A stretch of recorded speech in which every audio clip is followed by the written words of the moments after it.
All right, welcome to episode 10, start of week 10. And I did a little bit of work on this shop this month.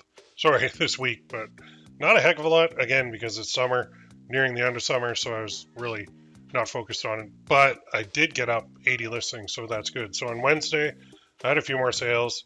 Etsy started this make an offer thing, which I did initially. And then the next day, I basically removed it because I didn't want to do it anymore. But so I added 60 new listings on Wednesday. So my total listings went up to 413.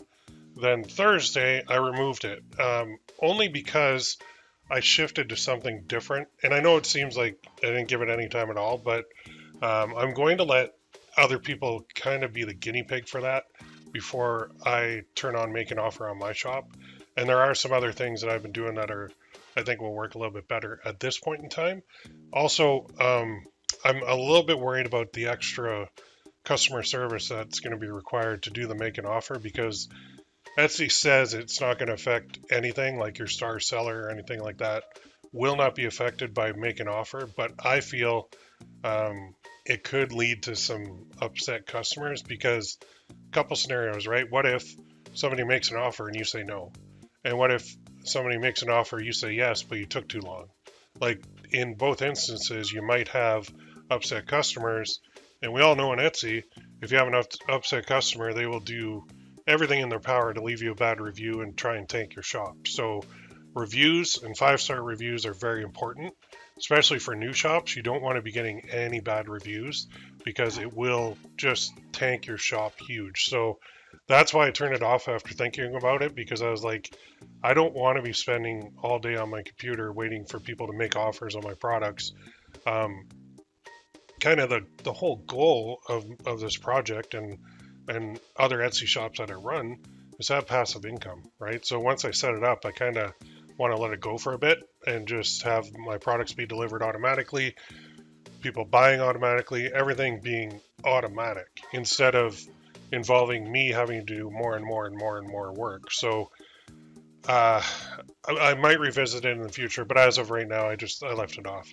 Now, one other thing, on Thursday, what I did is I should have been doing this a long time ago, is the shop that I'm running can have evergreen and seasonal, and I wasn't focusing on seasonal enough. So now I'm putting up a whole ton of Halloween stuff, and you'll see in the update next week, I've already got like a boatload. Even today is Friday, and I've already got a boatload of them up and running for Halloween. So on Thursday, I did add 20 new listings. So now I'm at like 433 listings. My ad budget, as you'll see, it was capped at $2.13, and they wouldn't let me spend any more. And I was trying to spend more, like I wanted to spend more, but they just wouldn't let me. So let's go to my shop now, and we'll see here. Let me load this up. Go to the back end. And we will see under view detailed stats. Then we'll look at it from here. So let's go the custom and then the 11th August. Why is that June? I don't want to go August. Not June. August 11th to August 17th. Apply. So, I mean, I had 291 visits, not very many. 4 orders, 1.4% conversion rate, $19.80 in revenue. My direct traffic was way too big, and my Etsy brought me 14%, and it's saying I brought 86% of my visits, which worries me again, because I do think people have found my shop, and I think they're copying it now, which it's not so much like I'm not worried about people copying me, because I'll have like 3,000 listings, 4,000 listings on here. It's just that it hurts me initially because it throws off my conversion rate and it throws off all my numbers, because when people find your shop and they don't buy anything, they just copy things, your numbers drop.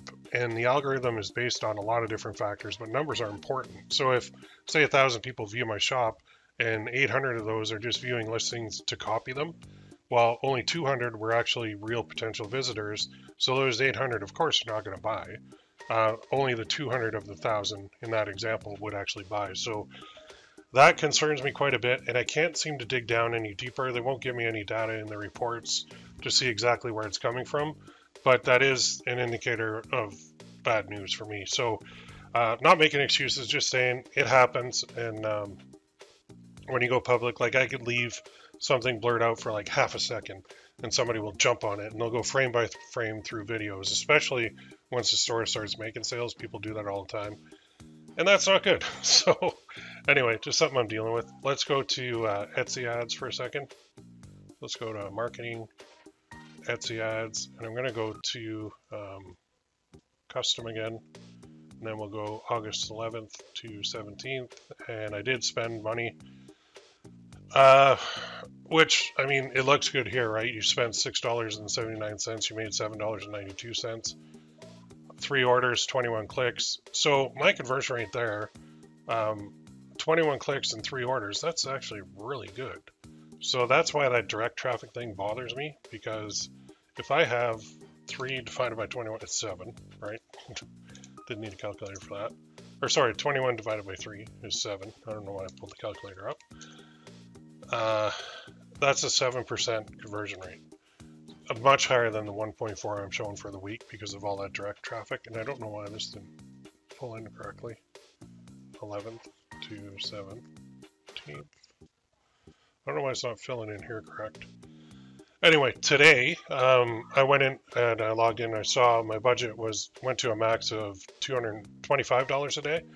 So I am running 25 listings at $25 a day, which is basically just like $1 per listing. Very simple.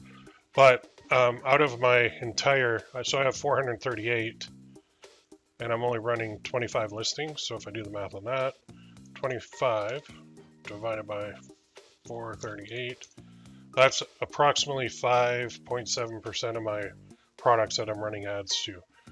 So that's a little bit low, but I don't have enough sales to be running it to more. And what I'm thinking now, I've shifted my mindset quite a bit to the fact that you have to spend money to make money. And I know this, right? Because coming from the paid ad world, I know you got to spend money to make money. And I know that I haven't been doing that. And I know that's been affecting my results big time, because if you're not paying to play on Etsy, you're going to be in trouble. I'm going to show you something else I did in next week's update. And I'm feeling very positive right now about next week's update because of the things that I did just today. I made a lot of changes on my shop that I think are going to benefit it huge, and I'll explain it next week, so stay tuned for next week's update. I don't want to get ahead of myself because I just did it, but I do have a really good feeling about this. Let's go back to stats for a second, and let's go to all time now. And so we're at $92.14 revenue, 2.1% conversion rate, 32 orders, 1,525 visits. See, this is the issue here. That 1,522 visits, if you look down here, I brought in 67%, and direct and other traffic is 701. That's really thrown off my shop in a bad way. So I'm not happy with that. I am happy that my search is going up quite a bit. So I'm getting found in the search more. And there are a couple things that I've implemented just today that I think are going to boost my rankings even more to really get the shop taking off. One other thing that I did want to mention right now is we are in, it's currently what, August 18th when I'm shooting this video. If you go here and you go to best time of the year for e-commerce, we all know the answer. It's the winter months, but specifically the fourth quarter, which is October, November, December. I would even throw September in there. Basically, the last 4 months of the year, and specifically the last 3 months of the year, are where historically I've made like 70-80% of my revenue for the entire year.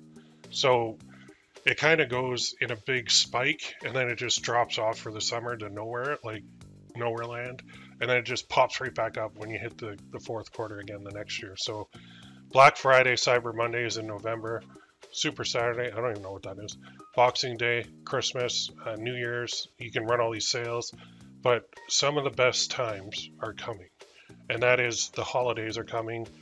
Even after Christmas, there's still Mother's Day, Father's Day, Valentine's Day, not in that order, but all of those times will apply to my shop too.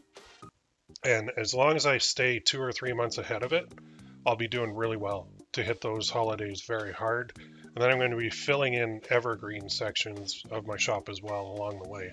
So evergreen will carry you a little bit through the downtimes, but seasonal is where you really get into some big, huge spikes in sales. So overall, this week, it started out kind of bad. I wasn't feeling really good about the shop or anything going on because I wasn't making the sales. And then today and yesterday, I spent a lot of time revamping things.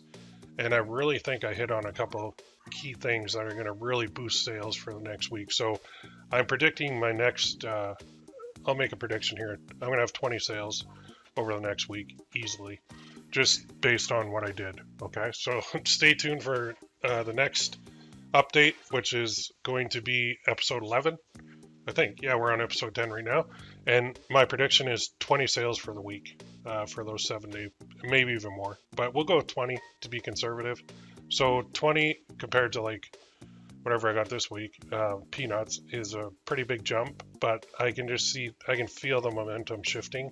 And it's based on a couple of great things that are coming. And a lot of it has to do with time of the year too. Because when I launched this shop was in the beginning of the dead time of the summer, and then I went through the dead time of the summer, and now there's light at the end of the at the end of the tunnel here for us. So let me know in the comments if you're ready for Q4, if you're preparing for all those awesome holidays that are coming up. Like there's back to school, there's Halloween, there's Thanksgiving, there's Christmas, there's Valentine's Day, there's Mother's Day, there's Father's Day. All of these great holidays are coming up, and you need to prepare 2 or 3 months minimum in advance for that on Etsy. All right, we'll see you next week. Feeling great, and I cannot wait to do the update next week, so stay tuned. We'll see you then.